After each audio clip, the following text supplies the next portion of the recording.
All right, welcome back to ABA exam review and the continuation of our BCBA task list series with G9, Discrete Trial, Operant, and Naturalistic teaching.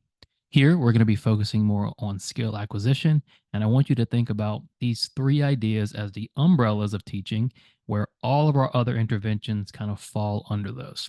So if we're using Discrete Trial, for example, that'll be our primary method of teaching, and then we're going to use things like reinforcement, extinction, etc., in conjunction with these ideas. So we're going to make it as easy as possible. We're only going to focus on the big ideas here. As always, subscribe if you aren't already. Check out behavioranalyststudy.com for all of our study materials, including our combo pack. When you pass your exam, please let us know so we can include you in the Sunday shout out. Work hard, study hard. Let's get going. All right, so let's give an overview of each method. So all three methods have a purpose.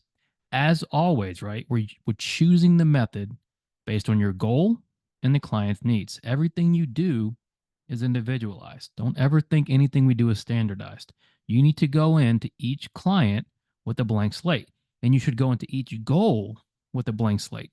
Based on what you know about the client, how should you be teaching this? And what is your goal? Are you just teaching the skill for the first time? Are you trying to generalize? All these things matter. So first, with discrete trial, this is what people think of when they think of ABA, right? Sitting at a table, one-on-one, quickly going through trials, quickly delivering feedback. A very rapid way to teach. They're opportunity bound, meaning you're giving the learner the opportunity to respond.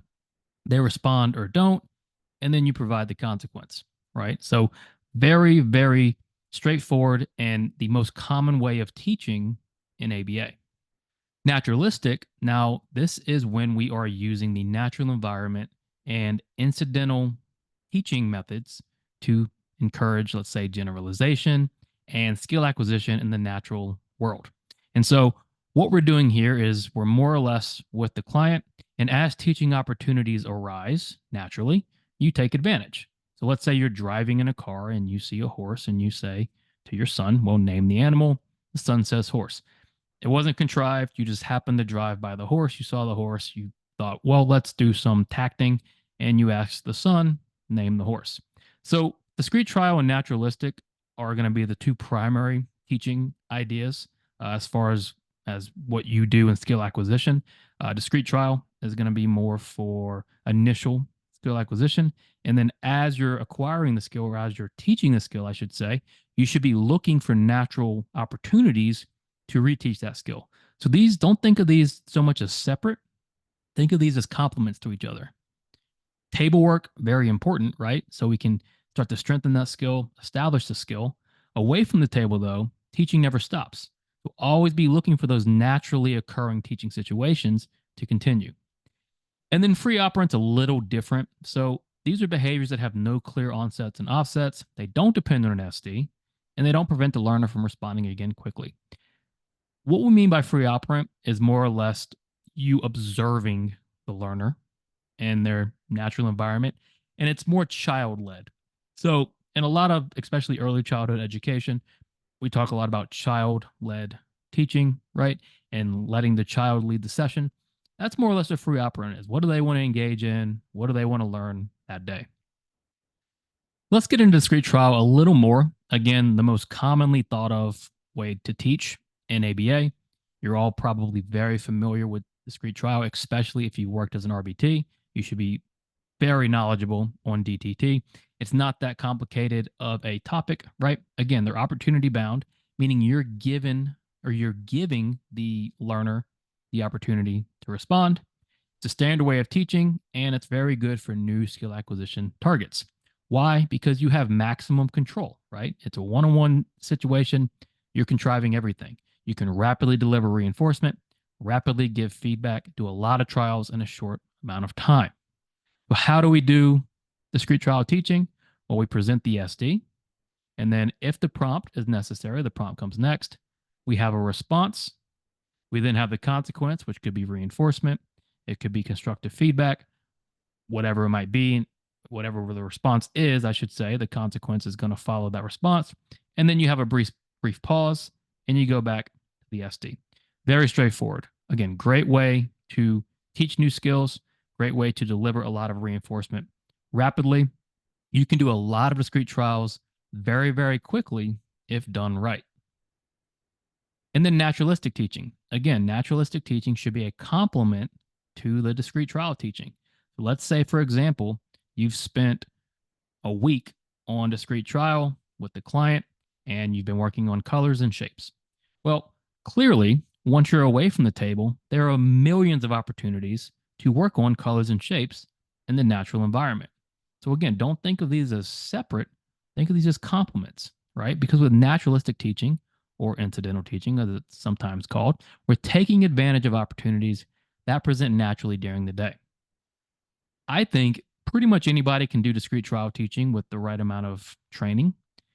If you want to be very good, get very good at naturalistic teaching. The learner, a lot of times, won't even realize that's what you're doing, and it'll be more of a interaction, right? More of a social interaction. Naturalistic teaching is incredibly powerful when done correctly. You're providing the learner the chance to learn from and engage in the natural environment. If you think of our goal, which of course is to work ourselves out of a job, we don't want to be there forever. We want them to be independent, our learners, I mean.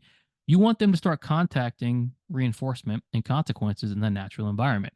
And so incidental teaching is a great way to promote this.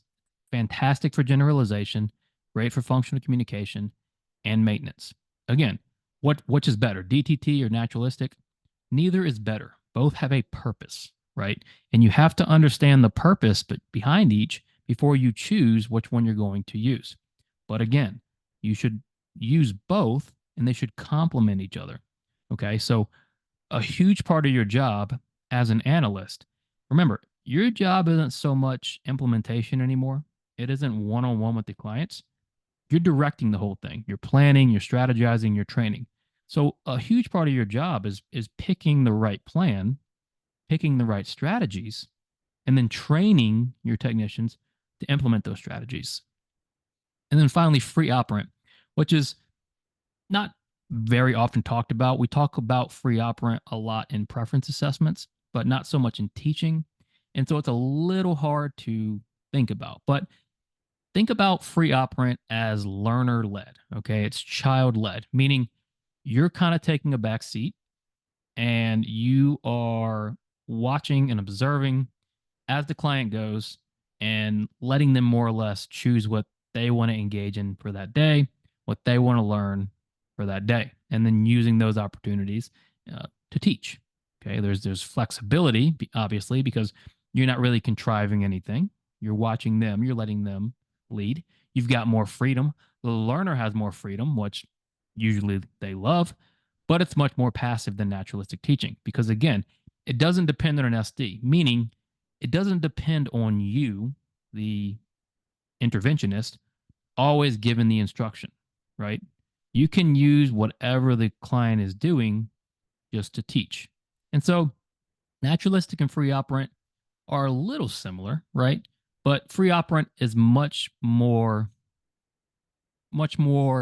freeing, right? There's a lot less restriction on the free operant behavior since it is learner led, because free operant essentially allows the learner to choose what behavior they want to admit. You're not giving the SD, you're not giving the instruction, you're not giving the prompt. You're more or less responding to what the learner chooses. So again, time and place for free operant.